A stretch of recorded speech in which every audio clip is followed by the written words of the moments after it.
আসসালামু আলাইকুম।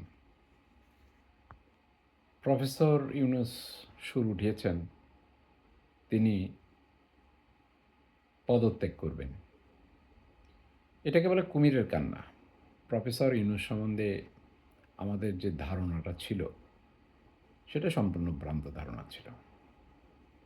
এবং ভ্রান্ত ধারণা কিভাবে ভ্রান্ত হলো সেটার একটা প্রমাণ আমি আপনাকে দিচ্ছি।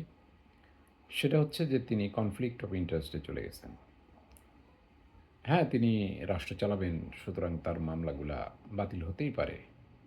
কিন্তু তিনি ক্ষমতায় যাবার পরে যতগুলো সুবিধা রাষ্ট্র থেকে নিয়েছেন এটাকে বলে কনফ্লিক্ট অফ ইন্টারেস্ট। সো তিনি কি এটা বুঝতেন না? তিনি বোঝেন। এবং আমার কাছে শুরু থেকেই ঘাপলা মনে হয়েছে সরকারের। যখন দেখলাম কি না যে যারা উপদেষ্টা হয়েছেন তাদেরকে আমরা চিনি না। এই ১/১১ সরকার সময় 1/11-এ ফয়েজ ভাই, কবি ফয়েজ ভাই, তিনি শহীদ মিনারের উপরে দাঁড়িয়ে বলেছিলেন, ক্ষমতায় ওরা কারা? ওদেরকে আমি চিনি না। তো এই রকম মানুষ তো আর নাই বাংলাদেশে। বাংলাদেশের মানুষ এখন নেবো, পাবো এবং খাবোর ভিতরে চলে গেছে। তো যাই হোক, এই কুমিরের কান্না দিয়ে তিনি জনমতকে পরীক্ষা করতে চাচ্ছেন। কিন্তু প্রফেসর ইউনুস গেলে কি হবে? এই কথাটা কখনো বলেন না। আগে শেখ হাসিনা এরকম বলতো যে, শেখ হাসিনার বিকল্প নাই। শেখ হাসিনার বিকল্প থাকবে না কেন? শেখ হাসিনার বিকল্প তৈরি হয়ে গেছে। প্রফেসর ইউনুস গেলে আরেকজন বিকল্প চলে আসবেন। কিন্তু প্রফেসর ইউনুসের দ্বারা বাংলাদেশ নিরাপদ নয়, সেটা আমরা স্পষ্টতই বুঝে ফেলেছি। তিনি যাদেরকে নিয়ে উপদেষ্টা মণ্ডলী গঠন করেছেন, বিশেষ করে যেদিন থেকে দেখেছি যে এই চিটার হায়দার, যিনি ১/১১ সময় আমাদেরই মেহেরপুরের তখন ডিজিএফআইয়ের যিনি প্রধান ছিলেন, তার বাড়ি মেহেরপুর এবং তিনি রুমি ভাই, তার সাথে ঘোট পাকিয়ে তিনি বিপুল পরিমাণ অর্থ লুটপাট করেছেন বাংলাদেশের। এরপরে তিনি ১/১১ পরে পালিয়ে যান দেশ ছেড়ে। এই দেশ ছেড়ে পালিয়ে যাওয়া ব্যক্তি আবার ফেরত আনে এবং এখন তাকে দেখা যায় খুবই লজ্জাকর আমার জন্য এবং খুবই মানে যাকে আমি অত্যন্ত শ্রদ্ধা এবং সম্মান করি, সেই আলী রিয়াজ স্যারের পাশে তাকে দেখলেই আমার মেজাজটা খারাপ হয়ে যায়। তো প্রফেসর ইউনুসের এই মায়াকান্না দেখার কোনো দরকার নেই।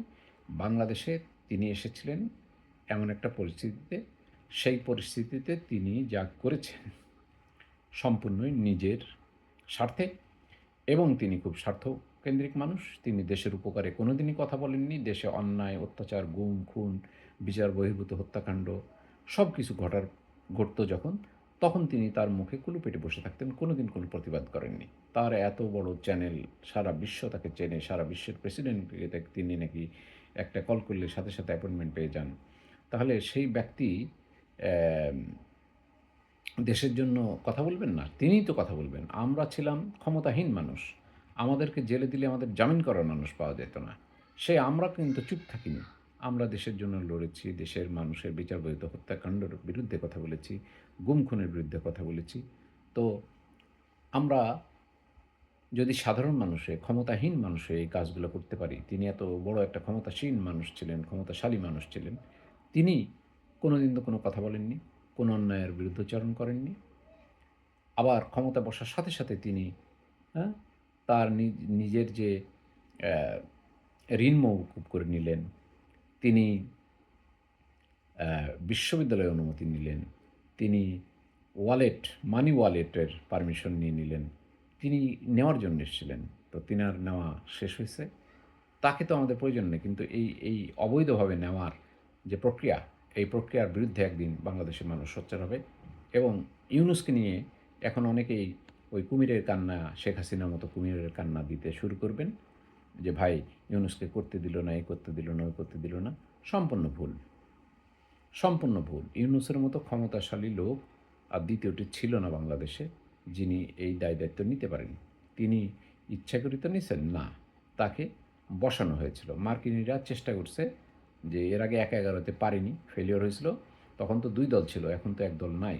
এক দলকে বাদ রেখে আরেক দলকে দিয়েও এটা হবে না। তবে বাংলাদেশের মানুষ সোচ্চার ছিল এবং অল্প সময়ের ভেতরে সোচ্চার হয়েছে। হটাও ইউনুস, ইউনুসকে রাখার কোনো রকম যৌক্তিকতা নেই বলেই আমি অন্তত মনে করি আমার দীর্ঘদিনের অভিজ্ঞতা এবং যা রাজনীতি আমি দেখলাম বাংলাদেশে তার প্রেক্ষাপটে ইউনূস হচ্ছে একটা অশুভ শক্তি বাংলাদেশের জন্য। তো ইউনূসকে আমাদের প্রয়োজন নাই। ইউনূস গেলে যাক, দ্বিতীয় কোনো ব্যক্তি এসে যাবে, নয় আর্মি এসে যাক, তারপরে ভালো। এই দেশকে সঠিক লাইনে আনতে হবে। সবাই নিজের ইচ্ছেমতো চলা শুরু করছেন। আল্লাহ হাফেজ।